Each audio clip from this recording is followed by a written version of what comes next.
अस्सलाम वालेकुम, क्या हाल है बच्चों? ठीक ठाक। मेरा नाम सैयद अयान हैदर, हमारा और आपका प्यारा सा चैनल रफाई एजुकेशन के साथ आज हम शुरू करेंगे class matric mathematics unit number 18 और एक्सरसाइज हमारी चल रही है 18.4। ठीक है, अच्छा इन सवालों में क्या करना है, जिस तरह से हमने कल वाले लेक्चर में किया था उसी का पॉजिटिव। ठीक है, हम लोग इसकी मदद से ऐसे क्वेश्चंस को प्रूव कर रहे थे। अब हमने प्रूव करना है a/d = c/d इन सब की मदद से। ठीक है, तो कुछ नहीं है, हल्का सा दिमाग लगाना है, क्वेश्चन सॉल्व हो जाएगा। सबसे पहले आपने क्या करना है, अच्छा इनकी मदद से इसको प्रूव करके बताना है, तो अभी कर देते हैं। देखो a² b² को आपने एज रखा, रेशियो है तो डिवाइड लगा दो, ये वाला नंबर आ जाएगा डिवाइड में a² + b²। ठीक है, फिर इक्वल की जगह इक्वल लगाना है आपने, इस नंबर को आपने एज रखा ac - bd, और रेशियो है तो डिवाइड लगाकर आगे वाला नंबर आ जाएगा यहाँ ac + bd। अच्छा अब एक काम करते हैं, इसको पॉजिटिव वाले को हम ऊपर कर लेते हैं और जो नेगेटिव है उसको हम नीचे कर लेंगे। और ये ऐसा अगर हम करते हैं तो हम यूज करते हैं बाय इनवर्टेंडो थ्योरम जो था हमारे पास। ठीक है, या डायरेक्ट भी लिख सकते हो, अभी लिखने की जरूरत नहीं।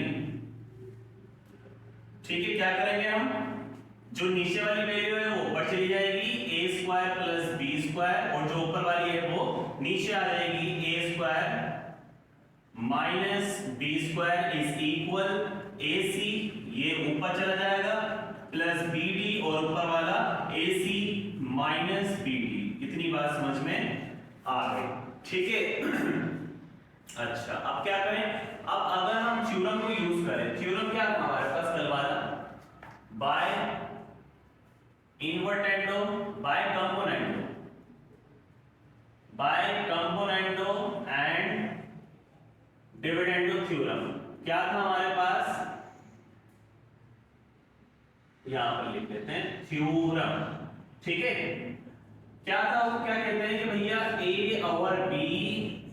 = c/d अगर आपके पास हो तो आप उसे लिख सकते हो a + b divided by a - b = c + d divided bye c - d। इस तरह से आप उसको लिख सकते हो। ये था थ्योरम हमारे पास कि अगर आपके पास a/b = c/d है तो उसको आप bye theorem of कंपोनेंटो and dividendo आप उसको इस तरह से लिखते हो a + b a - b = c + d c - d।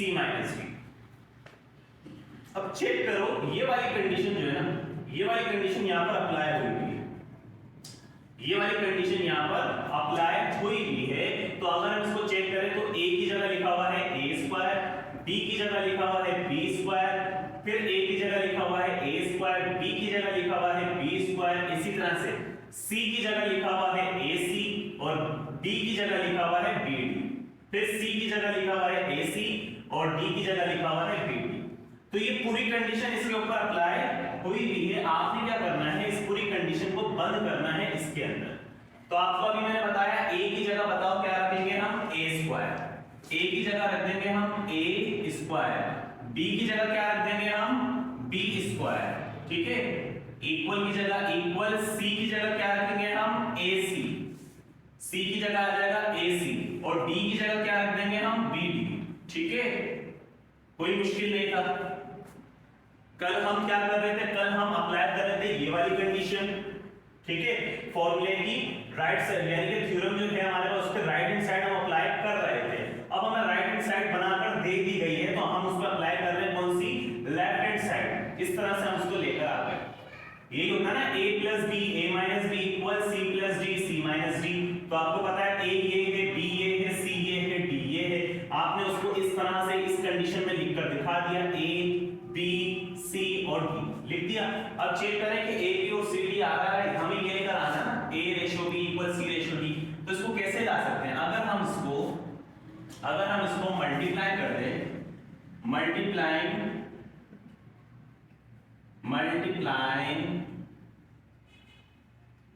Both side,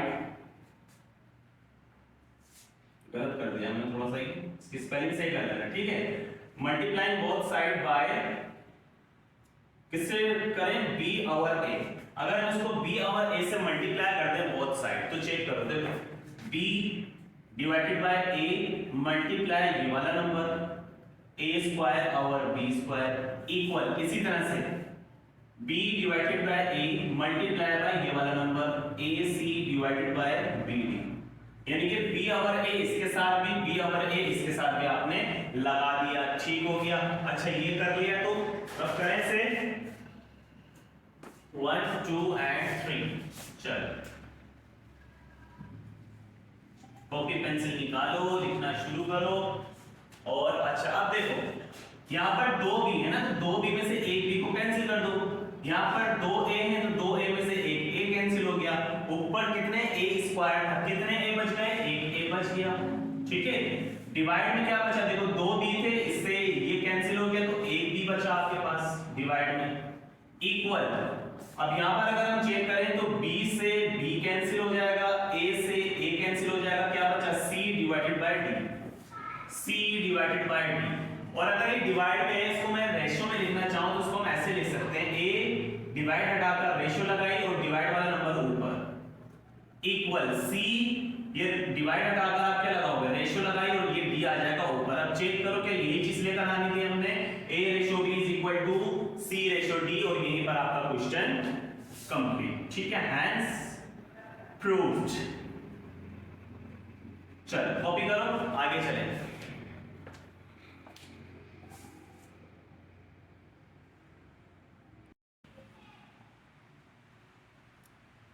question number 2 करते हैं बच्चों, और क्वेश्चन नंबर 2 के साथ बरसात स्टार्ट हो गई है हमारे यहाँ कराची में। ठंडी ठंडी बारिश, ठंडा ठंडा मौसम, ठंडा ठंडा क्वेश्चन। अच्छा देखो इसमें क्या करेंगे, इसकी मदद से ये वैल्यू निकाल कर लानी है, तो भैया निकाल लेते हैं, कोई मसला नहीं है। क्या करो, सबसे पहले इसके ऊपर आप थ्योरम लगा लो, by theorem of componendo, theorem of componendo and dividendo, ठीक है।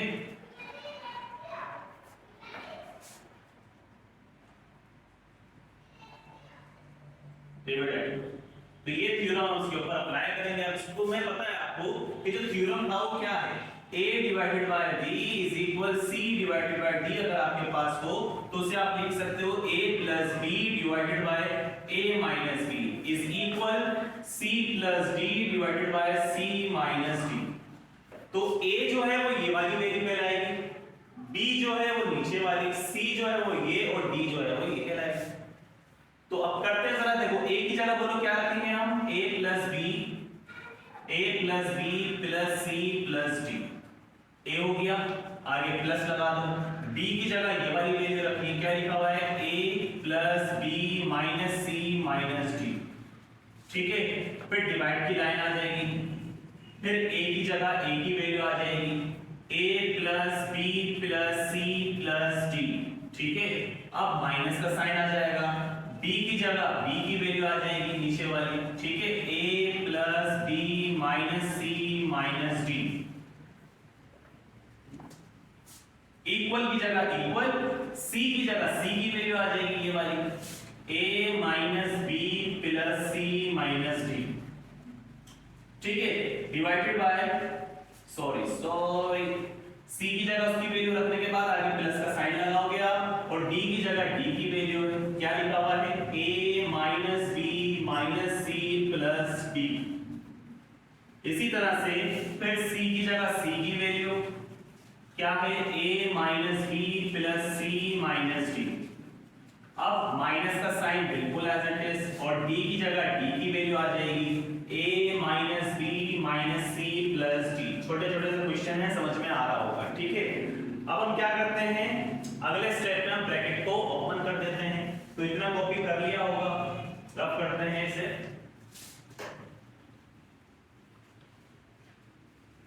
सर्दियां आ गई बच्चों, सर्दियां, ठंडी ठंडी हवा चल रही है, ठंडा ठंडा मौसम, ठंडे ठंडे हम। चलो ब्रैकेट ओपन करते हैं, क्या लिखा हुआ है, a plus b plus c plus d plus a plus b minus c minus d। Divided by इसी तरह से यहाँ पर a plus B plus C plus D minus A minus plus minus B minus minus plus C minus minus plus D equal, यहाँ पर ये वाला bracket open कर देते हैं, a minus B plus C minus D plus a minus B minus C plus D, और इसी के साथ लाइट चली गई। अच्छा बच्चों, यहाँ तक करने के बाद हम क्या कर रहे थे, ब्रैकेट ओपन। तो ब्रैकेट अगर हम ओपन करें तो ये ऐसे होगा, a plus B plus C plus D, और ये plus a plus B minus C minus D divided by a plus B plus C plus D, minus का साइन और माइनस का a हो जाएगा, माइनस प्लस माइनस का b minus minus plus का c minus minus plus का d equal, उसके बाद ये वाला ब्रैकेट ओपन करना है, a minus B plus C minus D, और फिर a minus B minus C plus D, फिर डिवाइड की लाइन आ जाएगी, और ये ब्रैकेट अगर आप ओपन करोगे तो ये हो जाएगा a minus B plus C minus D minus का a माइनस माइनस प्लस का b माइनस माइनस प्लस का c और माइनस प्लस माइनस का d। ठीक है, अब जो कैंसिलेशन हो रही है उसे कैंसिल कर देंगे, जैसे माइनस का c प्लस का c कैंसिल, माइनस का d प्लस का d कैंसिल हो जाएगा। ठीक है, और चेक करो a और a कितने a हो जाएंगे, 2a, a plus a 2a, b plus b कितने हो जाएंगे, 2b। अच्छा, नीचे अगर हम चेक करें तो माइनस का a प्लस का a कैंसिल, माइनस का b प्लस का b कैंसिल हो जाएगा, c प्लस c कितने c हो गए, 2c, d प्लस d कितने d हो जाएंगे, 2d इक्वल, यहाँ पे अगर हम चेक करें तो माइनस का b, ओहो गलती से काट दिया मैंने माइनस का b चेक करते हैं क्या कैंसिल हो रहा है, प्लस का d और माइनस का d कैंसिल हो जाएगा आपके पास, और माइनस का c प्लस का c कैंसिल हो जाएगा, क्या बचेगा a और a, तो प्लस का a और प्लस का a कितने हो जाएंगे, प्लस के 2a। इसी तरह से अगर हम चेक करें माइनस का b और माइनस का b, तो माइनस का 2b हो जाएगा। ठीक है, माइनस का b ये कैंसिल मत कर देना, माइनस का b और माइनस का b, माइनस का 2b डिवाइडेड बाय, यहाँ पे अगर हम चेक करें तो क्या कैंसिल हो रहा है हमारे पास, देखो माइनस का b प्लस का b कैंसिल हो रहा है हमारे पास, और क्या कैंसिल हो रहा है हमारे पास, माइनस का a और ये प्लस का a कैंसिल हो रहा है, क्या बचेगा यहाँ पर c और प्लस c, कितने c हो गए, 2c हो गए। ठीक है, माइनस का d और माइनस का d, माइनस का 2d हमारे पास हो जाएगा। उसके बाद क्या करना है, इसमें से कॉमन ले लो आप, 2 अगर कॉमन हम ले लेते हैं तो अंदर बचेगा a प्लस ये 2 कॉमन है तो क्या बचा, b। इसी तरह से नीचे वाले में से कॉमन 2 अगर हम कॉमन ले लें, अंदर बचेगा c plus d, c plus d। ठीक है, इसी तरह से यहाँ से 2 कॉमन आ जाएगा तो अंदर बचेगा a माइनस b। फिर इसी तरह से यहाँ से अगर हम 2 कॉमन ले लें, अंदर आ जाएगा c माइनस d। ठीक है, अब 2 से 2 को कैंसिल कर दो। ठीक है, अच्छा फिर a प्लस बी को आपने एज इट इज रखना है, और यहाँ पर a माइनस बी, तो हम क्या करते हैं, a माइनस बी को यहाँ पे शिफ्ट कर देते हैं, इसको हम यहाँ शिफ्ट कर देते हैं, a माइनस बी आ जाएगा यहाँ, इक्वल ये वाली वैल्यू चली जाएगी यहाँ पर c plus D divided bye c minus D, बिल्कुल एज इट इज। अच्छा, अब अगर हम थ्योरम लगाएं बाय क्या थ्योरम था हमारे पास, कंपोनेंडो एंड डिविडेंडो। ठीक है, ये थ्योरम अगर हम लगाएं तो ये थ्योरम क्या था, a over b is equal c over d, a plus b divided by a minus b is equal c plus d divided bye c minus d। तो आपको ये कंडीशन पूरी यहाँ पर लिखी हुई नजर आ रही है, इसका मतलब ये वैल्यू इक्वल है इसके, तो जहाँ पर आपको ये वैल्यू नजर आए उसकी जगह आप ये रख दो, तो ये वैल्यू मुझे नजर आ रही है यहाँ पर, इस पूरी टर्म की जगह हम क्या रख देंगे, a ओवर b। ठीक है, इसकी जगह देखो a over b is equal, इसकी जगह क्या आ जाएगा, C ओवर D, ठीक है। और अगर हम इसी को रेशो में लिखना चाहें तो रेशो में हम कैसे लिख सकते हैं, A लिखा, ये डिवाइड के साइन हटाकर क्या लगा देंगे, B लगा देंगे, इक्वल C लिखा, डिवाइड का साइन रिमूव कर कर D जो है वो ऊपर चला जाएगा, ठीक है। तो यही चीज़ हमने प्रूफ करनी थी और ये चीज़ हमने प्रूफ कर दी है, ठीक है। ये चीज़ प्रूफ करनी थी, A ratio B is equal to C ratio D, और ये चीज़ आपने प्रूफ कर दी है, ठीक है। तो उम्मीद है लेक्चर समझ में आ गया होगा और मिलते हैं इंशाल्लाह नेक्स्ट वीडियो में। दुआओं में याद रखना। अल्लाह हाफिज़।